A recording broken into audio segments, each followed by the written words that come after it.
Thank you, Chairman. And at the outset, may I thank His Excellency, the Minister of Education for Morocco, for his very kind invitation and welcome here. It really is a delight to be able to interact with you all.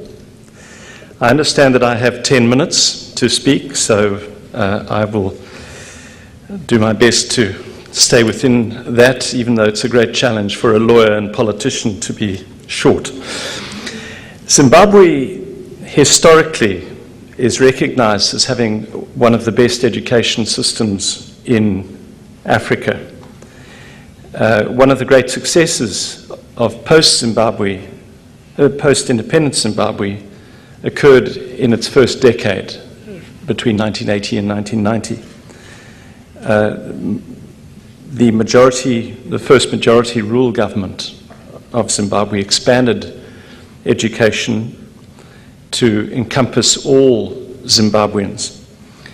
And that has resulted in a situation in which Zimbabwe still to this day enjoys one of the highest literacy rates in Africa. Indeed, the UNDP last year published a report regarding literacy rates, and in terms of that report, found that Zimbabwe has the highest literacy rate in Africa. I question the basis of that report because it is based on attendance figures, not necessarily a very accurate literacy basis. But be that as it may, the fact remains that we do have, in African terms, one of the best systems. However, in the last 2 decades, we have seen falling investment in real terms in Zimbabwe. And that has resulted in some declining literacy and numeracy rates. And we have also seen the spectre in recent years of a huge dropout, even at primary school level.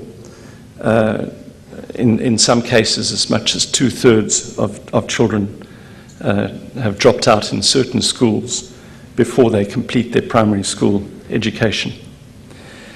When I took over as Minister, I found the education sector in a state of crisis.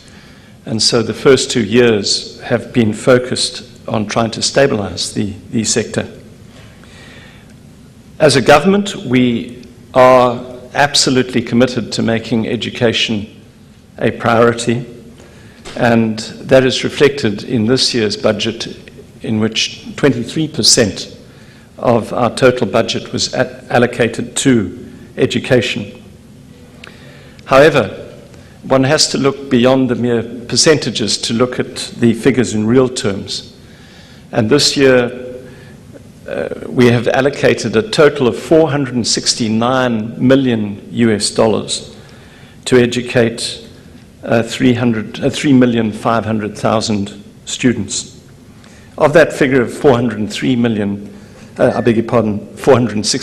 million, 403 million has been allocated to pay teacher salaries.